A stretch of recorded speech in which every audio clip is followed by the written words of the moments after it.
Ya, assalamualaikum warahmatullahi wabarakatuh. Alhamdulillahirrabbilalamin. Assalatu wassalamu ala asrofil anbiya'i wal mursalin wa ala alihi wa sahbihi ajma'in. Amma ba'du. Bagaimana kabarnya anak-anakku? Semoga senantiasa dalam lindungan Allah Subhanahu wa taala. Dan pada kesempatan kali ini kita akan belajar PAI, Pendidikan Agama Islam, yaitu mengenal tentang nabi kita dan meneladaninya. Yang kita akan pelajari yaitu ada Nabi Ilyas, Ilyasa, Yunus, dan Zakaria. Anak-anakku, kita semua tahu Nabi dan Rasul yang wajib kita imani berjumlah 25. Dan yang terakhir adalah Nabi Muhammad Shallallahu Alaihi Wasallam. Anak-anakku semuanya, hari ini kita akan belajar tentang Nabi Ilyas yang pertama. Nabi Ilyas ini adalah keturunan keempat dari Nabi Harun. Ia adalah putra dari Yasin bin Fahhash bin Aizar bin Harun. Kaumnya adalah keturunan Bani Israel.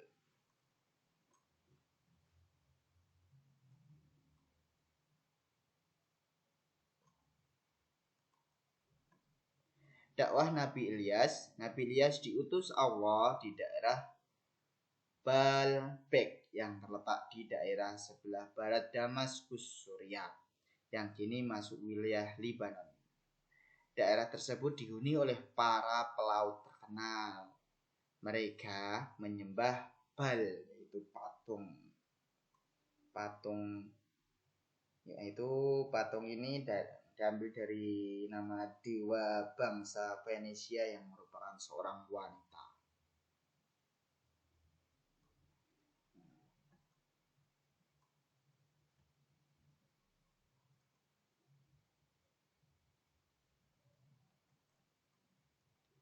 Nabi Ilyas merupakan penerus dakwah dari Nabi Sulaiman. Setelah Nabi Sulaiman wafat, kaum Bani Israel mengalami kebodohan mental. Nabi Ilyas mengajak kaumnya kembali kepada Allah, tetapi mereka tetap berdurhaka.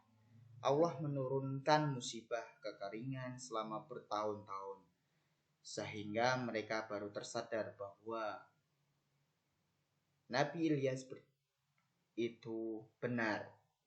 Setelah kaumnya tersadar, Nabi Ilyas berdoa kepada Allah agar musibah kekeringan itu dihentikan. Namun, setelah musibah berhenti, keadaan ekonomi membaik, mereka kembali durhaka kepada Allah, dan akhirnya kaum Nabi Ilyas ini ditimpa musibah yang lebih dahsyat, yaitu gempa bumi yang sangat dahsyat.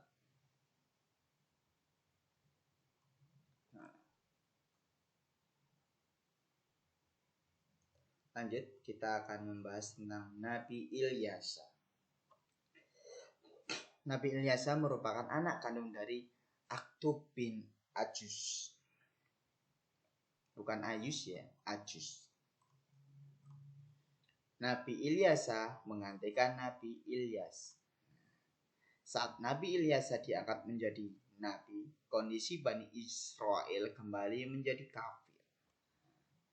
Melihat kondisi mereka yang sudah tidak bisa diperbaiki lagi, Nabi Ilyas mohon kepada Allah agar diturunkan azab sebagai peringatan bagi mereka yang tak lama kemudian disiksa, dan azab itu turun dan menimpa Bani Israel.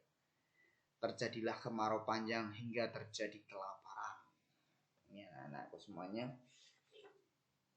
Jadi Nabi Ilyas ini diperintahkan oleh Allah menggantikan Nabi Ilyas yang sudah wafat. Di mana disuruh untuk berdakwah karena posisinya Bani Israel kembali lagi berbuat kafir atau berbuat yang jahat. Tapi sayangnya Nabi Ilyas ini tidak mampu lagi dalam memperbaiki kondisi dari kaum Bani Israel. Akhirnya pun Nabi Ilyasa berdoa kepada Allah untuk menimpakan azab. Azab ini diterima oleh kaum Bani Israel berupa kemarau yang sangat panjang dan membuat kelaparan di mana-mana, dan akhirnya mereka pun mati kelaparan. Ini sangat dahsyat sekali. Nah, keteladanan yang dapat kita ambil dari Nabi Ilyas dan Ilyasa di atas adalah yang pertama, dalam dakwah menyampaikan kebaikan, serta Nabi Ilyas dan Ilyasa ini sangat sabar dalam menghadapi berbagai cobaan saat berdakwah, dan doa memohon pertolongan dan petunjuk pada Allah harus senantiasa dipanjatkan oleh kita semuanya. Ingat tadi Nabi Ilyas dan Ilyasa berdoa agar kaumnya diazab, Allah pun mengabulkannya. Dan ketika Nabi Ilyas ini memohon untuk azab berhenti, Allah pun mendoakannya dan mengabulkannya. Dan orang yang durhaka atau ingkar kepada Allah pasti mendapatkan azab yang pedih. Lanjut, yang ketiga adalah Nabi Yunus. Nah, ini Nabi Yunus disebut dalam Al-Quran sebanyak 4 kali. Dan dalam Al-Quran mengenal Nabi Yunus dengan 2 gelar, yaitu yang pertama Syahib Al-Hud, orang yang berada di perut paus, dan Yunus Syahibal Al-Nuh.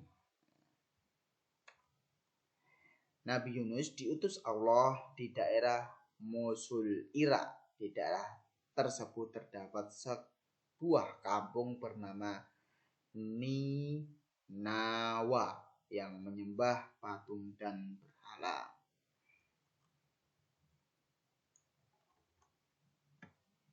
Nah, di sini Nabi Yunus ketika berdakwah di sini, mereka semua itu berpaling kepada Allah, berpaling dari Allah. Mereka menyembah patung dan berhala. Maka dari ini Allah mengutuslah Nabi Yunus untuk mengembalikan keimanannya. Tapi ajaran Nabi Yunus kepada mereka ternyata tidak dapat disambut yang baik. Mereka menolak beriman kepada Allah dan tetap memilih menyembah patung dan berhala. Mereka mendustakan Nabi Yunus dan mengolok-oloknya. Sekian lama ajaran Nabi Yunus tidak dapat sambutan positif. Nabi Yunus pun berniat meninggalkan mereka di saat kondisi seperti itu. Allah mewahyukan kepada Yunus untuk memberitahu kaumnya bahwa setelah Yunus berlalu 3 hari dari Ninawa, Allah akan mengazab mereka karena sikap mereka itu. Lalu Nabi Yunus menyampaikan perihal azab itu kepada kaumnya dan mengancam kaumnya dengan azab Allah. Kemudian ia meninggalkan mereka. Nah, ini Allah pun sudah memerintahkan Nabi Yunus untuk memberi kabar bahwa kaumnya akan diazab. Nah, tapi sayang sekali ini, setelah peristiwa itu Nabi Yunus tetap meninggalkan kampung halamannya karena marah.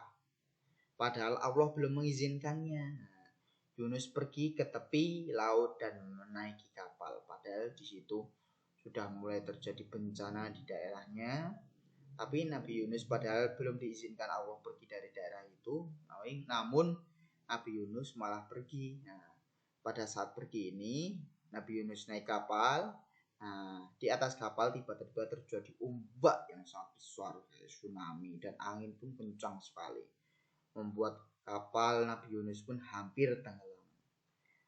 Nah, untuk meringankan beban kapal, beberapa barang dilempar ke laut dengan tujuan meringankan kapal. Tetapi ternyata kapal masih oleng dan hampir tenggelam. Maka para penumpang bermusyawarah untuk melempar salah satu orang ke laut. Nah, dalam undiannya yang dilempar dan yang keluar adalah Yunus. Orang-orang yang di atas kapal tidak setuju kalau melempar Yunus, maka diulangi lagi sebanyak 3 kali dan akhirnya yang keluar Yunus. Dan Yunus pun akhirnya melemparkan dirinya atau dia menjatuhkan dirinya ke laut.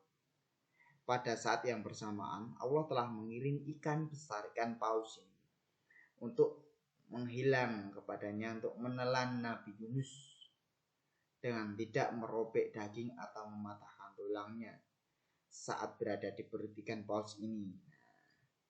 Dan saat itulah Nabi Yunus tersadar akan kesalahannya telah meninggalkan kaumnya. Nabi Yunus benar-benar menyesal dan berdoa kepada Allah untuk mengampuninya. Doa ini sangat terkenal hingga sekarang, yaitu adalah La ilaha illa anta subhanaka inni kuntu minadz zalimin. Tidak ada Tuhan selain Engkau, Maha Suci Engkau. Sesungguhnya aku adalah termasuk orang-orang yang zalim. Luar biasa. Kita sering hafalkan ini ketika sholat. Insya Allah Allah akan membantu kita anak-anak semua. Selanjutnya yang terakhir adalah Nabi Zakaria. Nasabnya Nabi Zakaria. Nabi Zakaria adalah seorang nabi dari kaum Bani Israel. Garis keturunan beliau termasuk dengan keluarga Nabi Isa, yaitu istri Imro'ah, ibunya Maryam, melahirkan salah seorang anak perempuannya dengan Zakaria.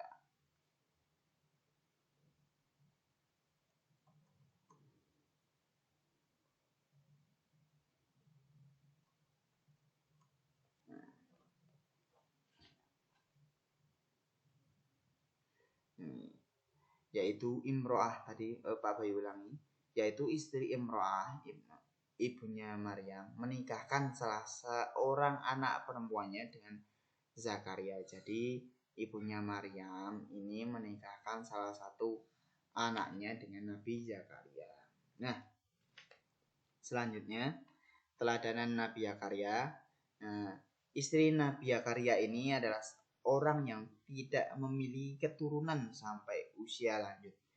Kalau bahasa jahatnya adalah mandul. Nah, ketika tidak bisa memiliki keturunan inilah Nabi Zakaria tetap selalu berdoa dan berdoa.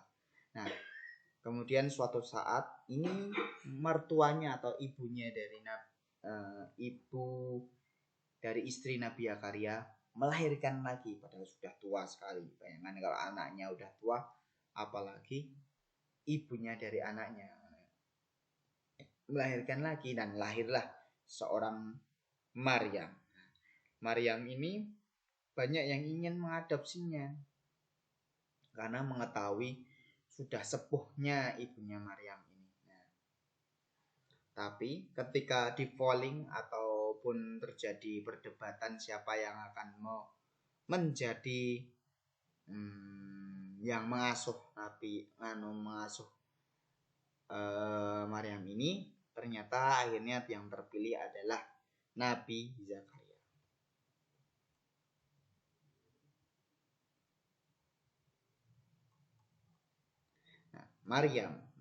Maryam tumbuh menjadi seorang anak yang taat beribadah, banyak berdiam diri di tempat ibadah untuk melakukan sholat, dan ia tumbuh menjadi anak yang solehah dan memiliki ketakwaan dan kemuliaan yang tinggi di sisi Allah.